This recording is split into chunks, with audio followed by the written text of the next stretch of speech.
I'm Simon Roy, creator of A Star Called the Sun, and this is the True North Country Comics Podcast.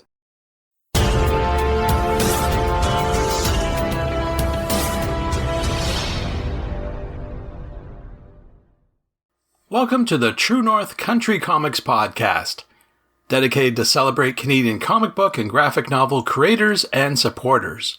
I'm John Swinimer. On this episode, I chat with Simon Roy about A Star Called the Sun, published by Image Comics. Please like and subscribe to this website by hitting the subscribe button to be notified about new podcast interviews and article posts. This podcast is available wherever podcasts are enjoyed. Please like, follow, and subscribe.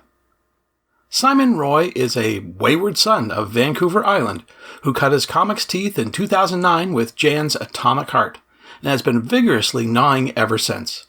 He's worked with publishers and clients such as Dark Horse, Image Comics, Dreamworks, and more. His comics include Habitat, Tiger Lun, Prophet, The Field, and most recently the high fantasy graphic novel Griz Grobus. His new book, A Star Called the Sun, featuring colors by Sergei Nazarov and Drew Shields, is available in February from Image Comics. A Star Called the Sun revisits the same far-future universe as Simon's previous works, Habitat and Griz Grobus, and charts a kaleidoscope journey through the future of humanity and technology across cosmic tales. Hale-Bopp, the Oxpecker, and the Elephant, Pride of the Central Republic, a portrait of the artist as Hive Parasite, the Ansible, the Anchoress, and finally Vanguard. This expansive tome is shaped by robotic clergy, post-human hive minds, immortal cyborgs, and the lingering impact of ancient alien civilizations. So, without further ado, here's my chat with Simon Roy about A Star Called the Sun, published by Image Comics. So, Simon Roy, thank you very much for taking time to chat with me. Thanks for having me, John. I appreciate your time. Before I get going with all the questions, I would like to know, what are you reading today?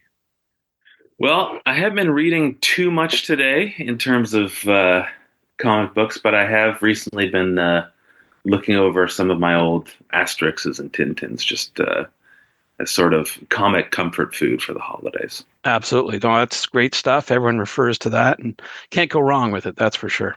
I was mentioning to you in a previous conversation that I was in my recent visit to a local library that I saw your graphic novel, Griz Grobus, there on the shelf. And I wanted to get your thoughts overall. I know we talked about it last year, but since its release, how has the result been for you? I could have hoped for better sales, but I think it's kind of served as the foundation for a lot of the stuff that I've been doing since then. So, I self-published a version of it back in 2022, I think, something like that. And I've sold out of my original print run. Now we're just kind of going through the stock that Image printed. It's been a good experience, and it's led me into interesting new places with my work in terms of kind of having a universe to play in, which has been really nice because before then my interests would draw me back and forth and put me in different places, but it's kind of given me a place to settle down, so to speak, and explore a lot of different themes through one fairly broad science fiction setting. And speaking of expanding the universe, we're here talking about your latest book called A Star Called the Sun from Image Comics. I wonder if you could talk a little bit about it. How would you describe it to someone? It's a collection of short science fiction stories set in the universe that Griz Grobus takes place in, but not directly connected to anything in that book. So everything in this book you can appreciate as a standalone, strange little piece, basically. So we have stories about hive men living on Mars and living in trees grown around comets. We have future archaeologists poking around the ruins of the culture that built their planet generations earlier. There's even an immortal cyborg character snuck in there too. And overall, it's very informed by the old sci-fi books that I have spent most of my life chewing up and enjoying. Lots of hints of that 50s, 60s pulp sci-fi in there, just redigested through my own particular point of view. Yeah, it definitely uncovers corners of the Griz Grobus universe. For people who have read the previous books, really get a little bit more and really broaden the spectrum. And to me, I don't know, pardon me for showing my age, but you also have very detailed pages and backgrounds about the vehicles and devices that are used. And to me, it reminded me of the Mech Warriors books from way back in the day. I'm dating myself now, but I wanted to ask you, what was your inspiration for making this particular book? For one, I liked the reference to those Mech Warrior books because as a kid, not necessarily the Mech Warrior books, but like as a kid, I loved not just like the classic Star Wars technical manuals, which were very cool and foundational, but just general actual military aircraft and vehicle books. Like me and my older brother were obsessed going to the local aeronautics museum, poking around all these planes, looking at these books detailing all the things that they could do and how much they weighed, blah, blah, blah. So fitting that into the book was important. But overall, the reason I wanted to make this book is through my Patreon, I've been able to carve enough time out of my regular kind of client work to make a lot of personal work. And this book is a collection of the short stories I made for the Patreon that fit into the universe, but weren't the beginning of some giant epic story. They're all little self-contained pieces. So I thought that it would be kind of nice to collect them all up and make a nice, tight little book out of it.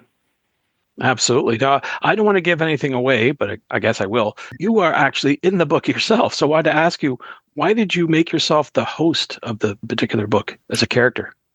In a little comic that kind of bookends the stories, I drew myself holed up in a little bunker, showing off my comics to the reader, which is sort of a parallel to kind of how it feels being a cartoonist, where the majority of your time making this stuff is spent in isolation, by yourself in the house while your friends and family are off working or doing other things. So it felt very fitting to bring something personal into this sort of isolated work and put myself on the page.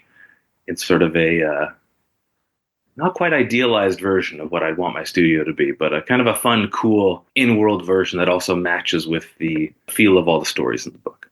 Yeah, definitely breaking the fourth wall really adds a lot of dimension in some respects to the story. Like you're actually inviting the reader to come on in and enjoy even more stories from Griz Grobus universe. So that's kind of cool.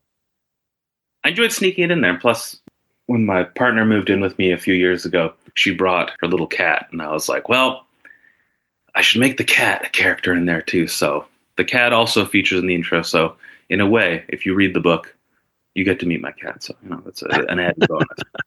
Definitely a nice bonus for sure. We've been talking about expanding the Griz Grobus universe. Is it too early to ask about what's next? Are you working on something new already? I have a few different projects on the go right now, mainly through the Patreon. So basically, I have two different books about half done. And if you go to my Patreon, you can read the chapters of these two different books. So one is called Citizen One, and a story about a planet in the same universe that hasn't fallen into decay. It's actually a thriving communist utopia. But there's a dark secret at its core, dun, dun, dun. The other book that is about half done as well is called Night Soil, and is a different planet, except more in the vein of the kind of pulpy Jack Vance 50s stuff, where the people who settled this planet had nothing but a couple robots and a ship full of frozen embryos for starting a colony. So without any infrastructure, they've created a rather strange kind of feudal slave society. So it's a much darker book than this one, which I'm excited to show more of too. It's just a bit more nasty, a few more swords, that sort of thing. Okay. I was just thinking out loud after reading your book and stories about the relationship between man and machine. I think I understand it, but I think the way your stories go is that it's accepted that machines and man work together to form a positive society. Is that right? Am I assuming that's the correct sort of theme throughout your stories? I think that shows up a lot of it too, because there's in the overall universe, there's sort of a hidden threat from kind of the immortal rich who've uploaded their minds and become a different species. So they're kind of now living gods that haunt the galaxy. But for the regular people, definitely there's an agreed upon relationship between them and machines. So there's all sorts of friendly, chatting Catholic robots. But instead of making a society where everything is automated, I find it much more interesting to show like life is in general, or how life maybe should be, where machines play an important role but do not dominate the consciousness of everybody involved, which is where we're going now. But exactly, in this day and age, yeah. For sure. Oh, I want to switch gears a wee bit. I know we've touched upon this in the past, but I want to just go back and talk a wee bit about the tools used to create your art. I wonder if you could talk a little bit about that. So the tools that I use generally, half the time I work on paper. So Bristol board, I'll sketch in pencil and ink using these Japanese brush pens, the Zebra Fude brush pens, which I found a couple years ago and I'm absolutely in love with. And then the other half of the time I have a big Cintiq, so I'll just do everything pencils, inks, digitally. So just basically depending on how I feel and what the project is, determines on which tool set I use. Because lots of the time for client work, it's easier to do everything just drawing straight in Photoshop and sending it along to the colorist I work with the most, Sergei Nazarov. But a lot of the times for personal stuff, it's often it's funner to just draw on paper. I try and mix it up as much as possible between the two. Yeah, that's what I hear from a lot of creators is that their day jobs sometimes involve many screens, and that to sort of like step back to sort of the basics as they go back to the traditional method. Is that something that you enjoy doing? For sure. Well, and lately I've been doing a lot of just like unwinding at the end of the day by, after dinner.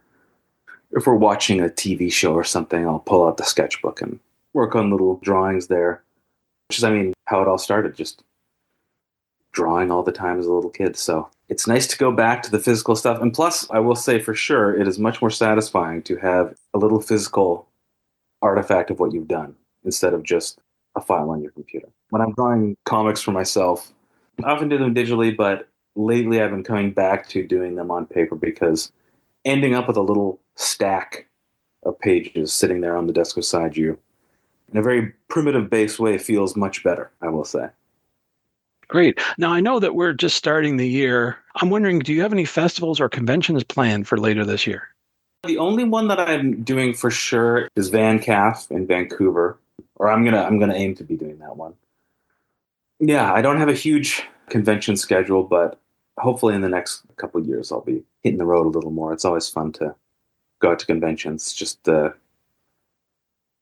feels a little less exciting to go to the US lately, I was just reading, I forget who it was saying that we have to be a little more analog this year in 2026. And I think that means from a convention standpoint, is getting out and meeting people and seeing people and actually feeling and touching a book. So I think that's something that people are going to try to do a little bit more in 2026. Anyway, that's sort of my New Year's resolution.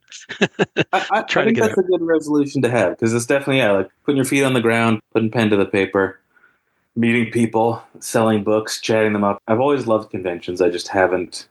I think since COVID, a lot of people, myself especially, have not done nearly as many conventions.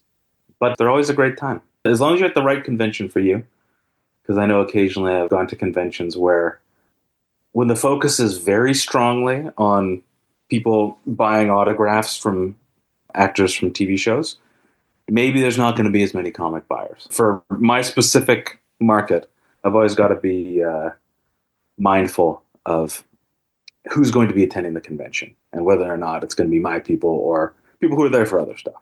Right. Well, speaking of that, I'm wondering, where would you recommend people go online to find out more about your current and your future plans?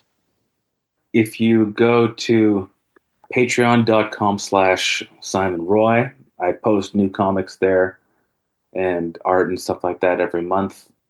And you can find me pretty easily on Twitter and Blue Sky and Instagram. Somehow I've managed to go without having a website for my whole career, which is maybe a stupid idea, but now that the internet is relegated to like 3 or 4 sites, I do have presences on those sites. Yeah, I'm not hard to find if you look up Simon Roy. I'm the one drawing comics. I'm not the wildlife photographer from Yorkshire in England, or the dead French-Canadian academic. So, of the 3, I'm the cartoonist that's still alive. So, thanks to Simon for the chat. You can discover more about Simon Roy on Instagram at Simon A.M. Roy and on Patreon at patreon.com/Simon Roy. And thank you for tuning in to the True North Country Comics podcast. I invite you to visit the True North Country Comics website to listen to even more conversations and discover more about creators about making comic books and graphic novels. I also encourage you to subscribe via the website so you'll be notified about new podcast interviews and article posts. This podcast is available wherever podcasts are enjoyed. Please like, follow, and subscribe.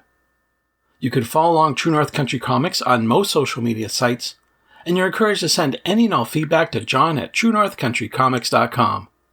Thanks for tuning in, and come back soon for another episode. Bye for now. True North Country Comics Podcast is copyright True North Country Comics, copyright 2026.